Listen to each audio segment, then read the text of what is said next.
અમદાવાદમાં વરસાદ બંધ થયા બાદ પણ ભૂવા પડવાનો સિલસિલો હજુ પણ યથાવત છે।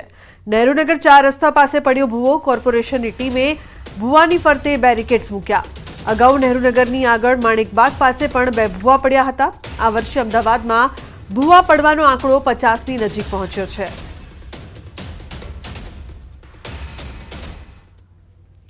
સમાચારમાં આગળ વાત વડોદરાની। કેવાયસી કરાવવા લાંબી કતારો। ડભોઈ સેવા સદન પુરવઠા શાખામાં લાઈનો લાગી। ગ્રામ્ય તેમજ શહેરની જનતા રેશન કાર્ડમાં કેવાયસી કરાવવામાં ફાંફા। શાળાઓમાં વિદ્યાર્થીઓની શિષ્યવૃત્તિ મેળવવા આધાર કાર્ડ રેશન કાર્ડ સાથે લિંક કરવા માટે લોકો ઉમટી પડ્યા। તો વહેલી સવારથી જ સેવા સદનની બહાર સુધી કતારો લાગી છે। બીજી કોઈ અન્ય વ્યવસ્થા ન હોય પુરવઠા શાખા પર જ નિર્ભર રહેવા મજબૂર બન્યા છે લોકો। પ્રજાને હાલાકી ભોગવવાનો વારો આવ્યો છે। તો રેશન કાર્ડમાં આધાર નંબર ખોટા હોવાને લઈને લોકોના સુધારા કરવા પુરવઠા વિભાગમાં ભારે ભીડ જોવા મળી રહી છે। તો દાહોદના ઝાલોદના પરથમપુરામાં એમજીવીસીએલની ટીમ ઉપર હુમલો કરવામાં આવ્યો। ગેરકાયદેસર વીજ જોડાણના ચેકિંગ માટે ગઈ હતી ટીમ। વેજલપુર સબ ડિવિઝનની ટીમ સ્પેશિયલ ડ્રાઈવ અંતર્ગત ગઈ હતી તપાસમાં।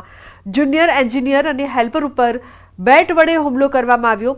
બંને કર્મચારીઓને હાથમાં ફ્રેક્ચર પણ થયું છે। દાહોદની ઝાયડસ હોસ્પિટલ ખાતે સારવાર અર્થે તેમને ખસેડવામાં આવ્યા છે અને પોલીસને જાણ કરાઈ છે। ત્યાં અમે મીટર એક ઘરનું જોતા ત્યાં આગળ મીટર હતું નહીં, તો અમે ત્યાં આગળ ચેકિંગ કરવા માટે ઉતર્યા અને વાયર કે આ બધું શું છે એ અમે ભાઈને પૂછ્યું તો એણે હુમલો કરવાનો સ્ટાર્ટ કર્યો અને અમારા સાહેબને પણ ઈજા પહોંચાડી અને નાસભાગની અંદર મારો પડી જતો મારો હાથ બી ફ્રેક્ચર થઈ ગયો છે કે જે બી આ હુમલો કરે જે બી વ્યક્તિએ એમને સજા કરવામાં આવે, જેનાથી ભવિષ્યમાં કોઈ પણ હું આજે મારા પર હુમલો કરવામાં આવે છે, આવતીકાલે સવારે કોઈ બીજા મારા જેવા અધિકારી પર હુમલો કરવામાં ના આવે, કારણ કે અમે તો લોકોની સેવા કરવા માટે જ છીએ। તો વલસાડમાં જાહેરમાં જોખમી સ્ટન્ટનું આયોજન કરવું આયોજકોને ભારે પડ્યું। વલસાડ નજીક અમદાવાદ મુંબઈ નેશનલ હાઈવે પર આવેલી એક રેસ્ટોરન્ટ પાર્કિંગમાં જોખમી સ્ટન્ટ કરવા ઇવેન્ટ યોજાતા પોલીસે કાર્યવાહી કરી હતી। લોકોની ભીડ વચ્ચે બાઇકર્સે જોખમી સ્ટન્ટ કર્યા હતા। જો કે વિડીયો વાયરલ થતા પોલીસ પણ દોડતી થઈ। તપાસ બાદ ડુંગરી પોલીસે ઇવેન્ટના આયોજકો સહિત કુલ 9 લોકો સામે ગુનો દાખલ કર્યો છે। ટેસ્ટી ટચ નામની રેસ્ટોરન્ટના પાર્કિંગમાં આયોજન કરવામાં આવ્યું હતું, જ્યાં બાઇક ચાલકોએ લોકોની ભીડ વચ્ચે જોખમી સ્ટન્ટ કરી અને સીન સપાટા કર્યા હતા। કોઈપણ પરવાનગી વગર આવા સ્ટન્ટ યોજાતા પોલીસે પણ પગલાં લીધા હતા।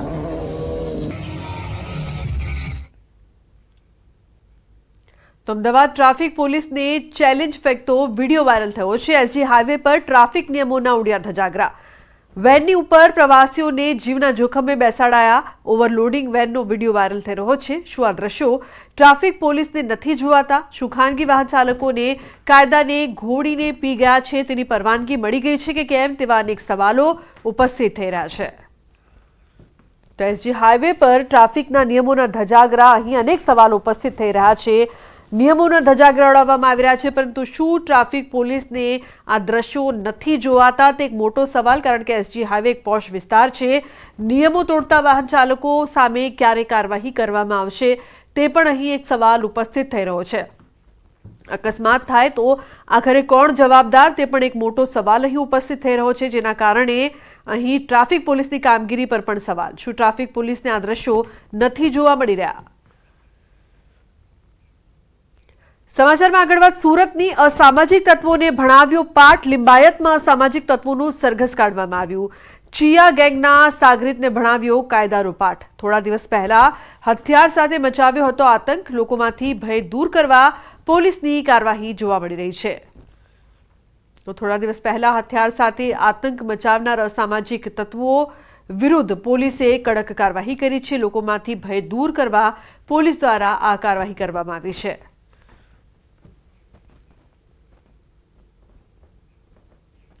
એવી તો કેવી માનસિકતા થઈ ગઈ કે માસૂમ બાળકીઓને શિકાર બનાવવામાં આવી। છેલ્લા કેટલાક દિવસોથી રાજ્યમાં નાની બાળકીઓ સાથેની ઘટનાઓ બની રહી છે। ક્યાંક હવસખોરો બાળકીઓને શિકાર બનાવી રહ્યા છે, તો ક્યાંક શિક્ષક અને આચાર્ય જ બાળકીઓ પર નજર બગાડીને દુષ્કર્મ આચર્યું હોવાની ઘટનાએ શિક્ષણ જગતમાં ખળભળાટ મચાવી દીધી।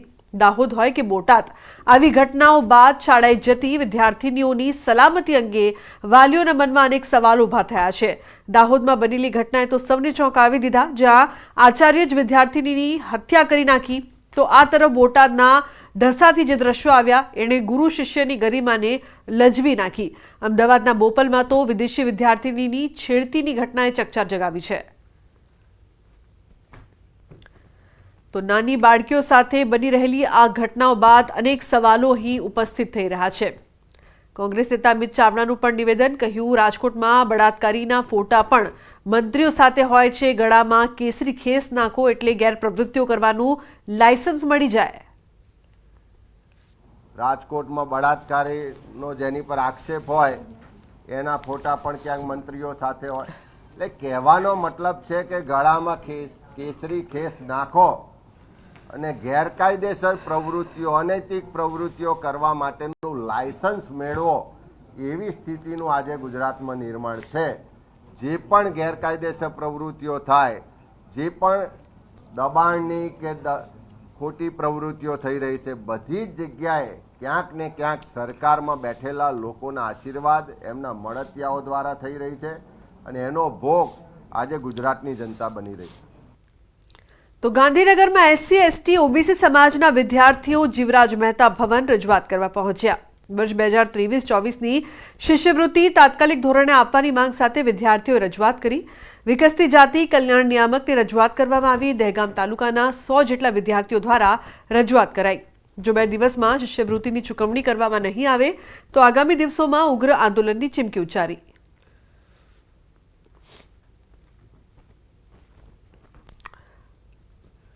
સ્કોલરશીપ બાબતે રજૂઆત કરવા નીકળ્યા છે. ગયા વર્ષની સ્કોલરશીપ હજુ સુધી વિદ્યાર્થીઓના ખાતામાં પડી નથી. અવારનવાર રજૂઆત કરી છતાં પણ મળતી નથી. ક્યાંક ગ્રાન્ટ નથી મળી અથવા ક્યાંક બેંકનું લિંક નથી. આવી બધી બાબતો રજૂઆત કરીને પાછા મોકલવામાં આવતા આજે નિયામક જોડે અમે 100થી વધુ વિદ્યાર્થીઓ લઈને તાલુકાના અહીંયા પહોંચ્યા છીએ અને જો અમને યોગ્ય ન્યાય નહીં મળે, આજે સ્કોલરશીપ બાબતે આશ્વાસન નહીં મળે તો આગામી સમયની અંદર ઉગ્ર આંદોલન પણ અમે કરીશું.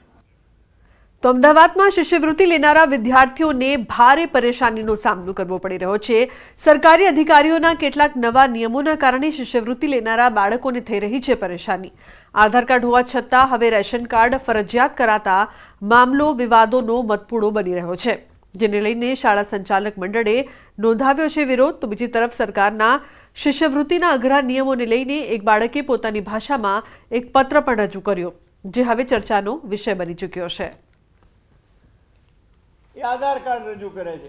હવે તમારે આ નવું નાટક જે છે કે ભાઈ હવે એણે રેશનિંગ કાર્ડ બી આપવું પડશે, તો ઘણા એવા વાલીઓ હોય છે કે જેમણે રેશનિંગ કાર્ડ કઢાવતા જ નથી, કઢાયા નથી. અને રેશનિંગ કાર્ડને અને સ્કોલરશીપને શું લેવા દેવા ભાઈ? તો આ તો બિનજરૂરી આ જે શિક્ષણ વિભાગમાં બેઠેલા અધિકારી